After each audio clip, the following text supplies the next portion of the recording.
Week later, I scheduled an in-person meeting with Patty about her lease renewal. She arrived exactly on time, dressed like she was attending a board meeting, pressed blazer, pearl necklace, clipboard in hand, and that same self-righteous attitude plastered across her face. She didn't even bother with a greeting. "Let's make this quick," she said sharply. "I'm extremely busy managing community affairs." I smiled calmly, gesturing to the chair across from me. "Of course, this won't take long. I just wanted to go over some updates regarding your property." Patty sat down with a huff, clearly thinking this was a formality. "Well, I trust the HOA will approve any necessary maintenance," she said, flipping open her clipboard as if she were running the meeting. "We can't afford to have any non-compliant issue.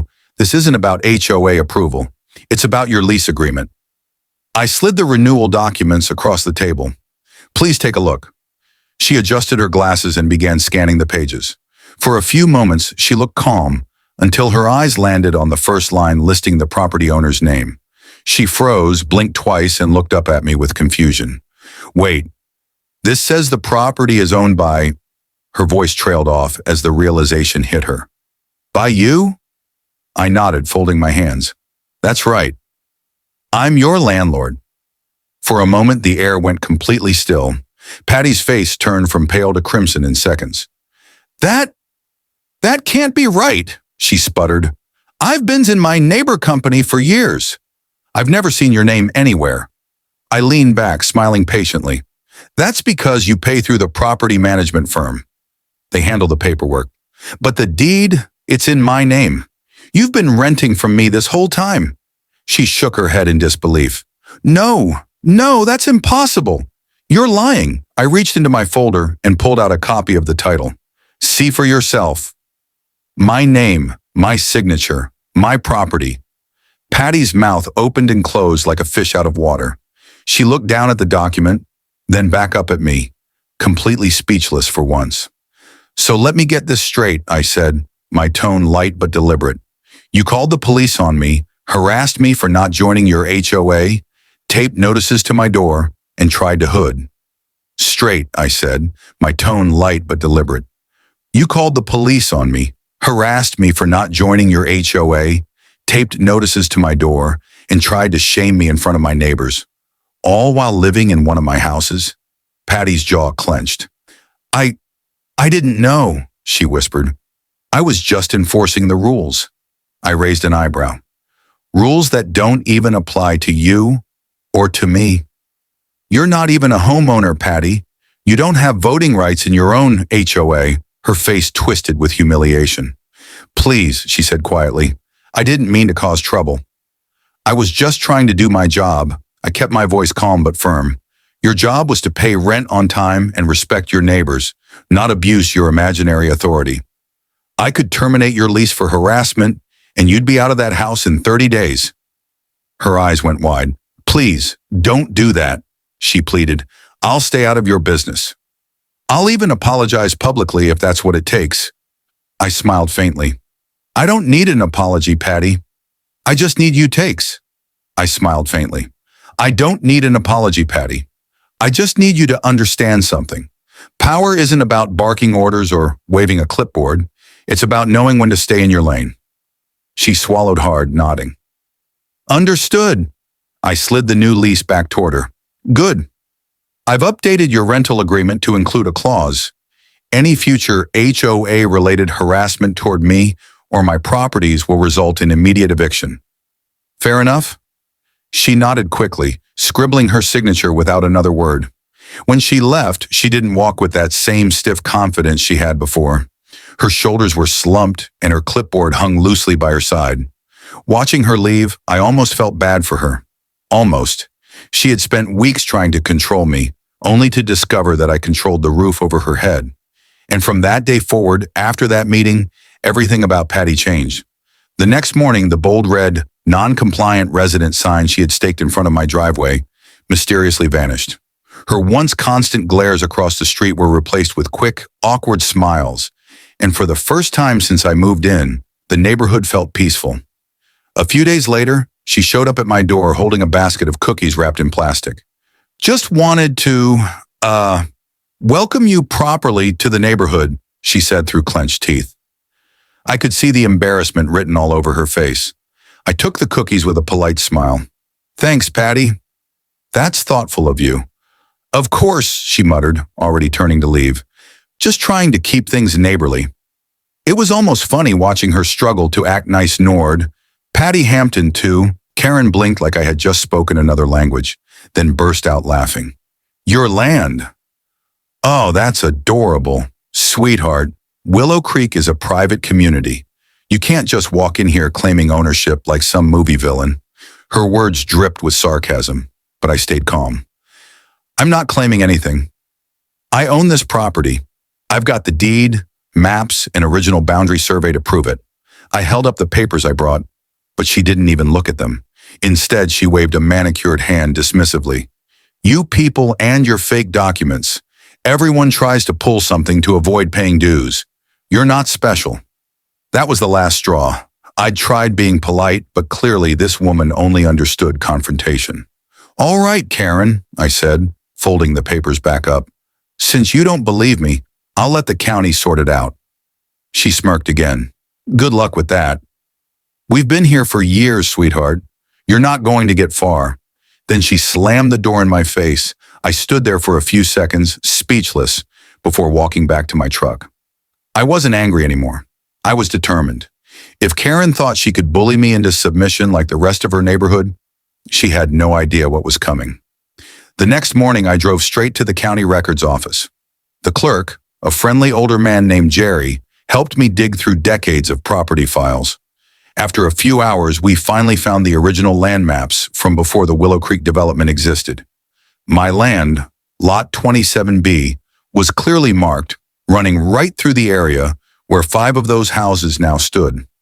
I asked Jerry if there had been any sale or rezoning since then. He shook his head. Nope, the title's still in your grandfather's name, and it transferred legally to you. Looks like someone built where they shouldn't have. That's when he pulled up the subdivision approval paperwork from the Willow Creek developers.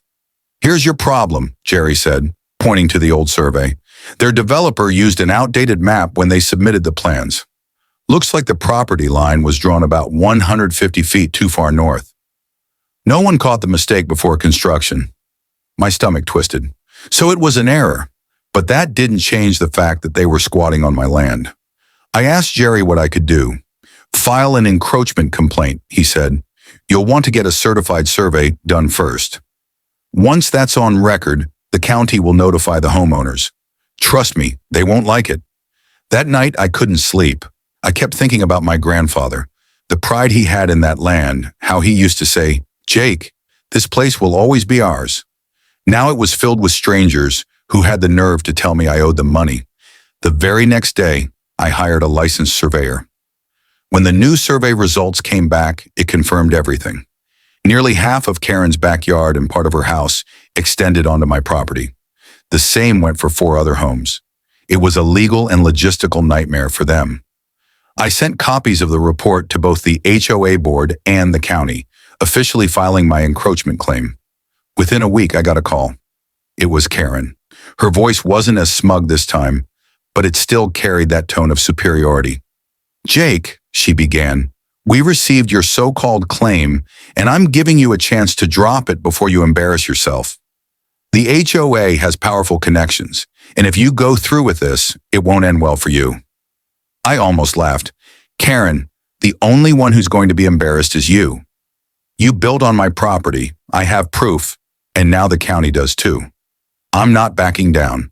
There was a long pause before she snapped, Fine, do what you want. But when this is over, you'll wish you had just joined our HOA like everyone else. Then she hung up. That's when I knew she was scared. Her tone had changed, and for someone like Karen, fear usually came right before panic. She had no idea that by trying to bully me into joining her little kingdom, she had just opened the door to her own downfall. The game had only just begun, and I was done playing nice. Karen blinked like I had just spoken another language, then burst out laughing. Your land. Oh, that's adorable. Sweetheart, Willow Creek is a private community. You can't just walk in here claiming ownership like some movie villain. Her words dripped with sarcasm, but I stayed calm. I'm not claiming anything. I own this property. I've got the deed, maps, and original boundary survey to prove it. I held up the papers I brought, but she didn't even look at them. Instead, she waved a manicured hand dismissively. You people and your fake documents. Everyone tries to pull something to avoid paying dues. You're not special. That was the last straw. I'd tried being polite, but clearly, this woman only understood confrontation. All right, Karen, I said, folding the papers back up. Since you don't believe me, I'll let the county sort it out. She smirked again. Goo! Karen didn't waste time. 2 days later, I was at work when I heard shouting outside my office door. I opened it to find Karen and 2 of her HOA board members storming in like they owned the place.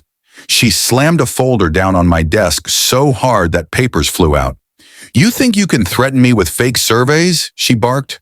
You're harassing our residents and we're not going to stand for it. Her voice echoed through the office, drawing the attention of my coworkers. I stood up slowly, keeping my composure. Karen, I said calmly, I gave you every chance to look at the documentation. But since you're here, let's do this the right way. I pulled out my file folder and spread the contents across my desk. County records, the certified survey, the title transfer, and even aerial drone images showing the property line and her house overlapping mine. The 2 board members leaned in, their eyes darting over the evidence. The color drained from their faces. One of them muttered under his breath, Karen, this looks legit, but she wasn't ready to give up. He's faking it, she snapped. Do you know how much it costs to redo a survey? He's just trying to extort money out of the HOA. I smiled. Karen, the county verified the documents. If I was faking this, they wouldn't have accepted my encroachment claim. You've been living on my land, and your HOA has been charging people to live there. That's not just illegal. It's fraud, that word. Fraud. Made everyone in the room freeze. Even Karen stopped shouting for a moment. Her face went pale, but her pride wouldn't let her admit defeat. She straightened her blazer, glared at me, and hissed, You'll regret this. You don't know who you're dealing with. Then she turned on her heel and stormed out, dragging the 2 board members with her. As the door slammed behind her, I couldn't help but grin, because I did know who I was dealing with, a bully who finally realized she wasn't as powerful as she thought. That evening, I got a call from my lawyer, Mr. Barnes. He'd reviewed everything and was almost giddy about the case. Jake, I haven't seen a situation like this in 20 years. You're in the clear. Not only can we reclaim your property, but you can also sue for back rent and damages back rent? That got my attention. You mean they'd have to pay for all the time they use my land? Barnes chuckled. Exactly. If they've been sitting on it for 5 years, that's 5 years of compensation owed to you. I sat back, letting that sink in. Karen and her HOA had spent years acting like they ran the place, imposing fines, enforcing ridiculous rules, and bossing around everyone in the neighborhood. Now they'd have to pay me for the privilege of living on my land. When word started spreading around Willow Creek, panic rippled through the neighborhood. Homeowners began calling me, asking if the rumors were true. Some were angry, some were scared, but most were just shocked that their own HOA president had led them into this mess. One guy even admitted, Karen told us you were a squatter she was trying to remove. We had no idea you actually owned the property. I couldn't help but laugh. Typical Karen, when she couldn't control the truth, she rewrote it. A week later, I received an official response from the HOA's attorney. They wanted to negotiate a mutual agreement to settle things quietly. I could almost hear Karen's voice behind the lawyer's words, trying to sound polite while barely holding back her rage. I agreed to meet with them at a local community hall. When I arrived, the entire HOA board was there, along with their lawyer and Karen sitting front and center, her arms crossed, eyes cold as stone. Their attorney cleared his throat. Mr. Harris, our client recognizes there may have been a boundary misunderstanding. However, given the years of shared maintenance and improvements, we believe a reasonable solution would be for you to join the Willow Creek HOA. In exchange, we can dismiss all fees and welcome you officially into the community. I almost laughed out loud. After everything, that was their offer? Let me get this straight, I said, leaning forward. You want me to join the same HOA that built on my land, insulted me, and tried to find me? You really think that's a reasonable deal? Karen smirked faintly. It's the best one you're going to get. I looked straight at her and said, then you clearly don't know me. I stood up, gathered my papers, and said, I'll see you in court. The courtroom was packed on the day of the hearing. You could feel the tension in the air as both sides filed in. Karen sat at the plaintiff's table with her HOA lawyer, her arms folded and her lips pursed so tightly they were almost white. Across from her sat me and my lawyer, calm, collected, and holding a stack of documents that would soon tear her whole case apart. When the judge entered, the room fell silent. The HOA's lawyer started strong, trying to spin a story about community integration,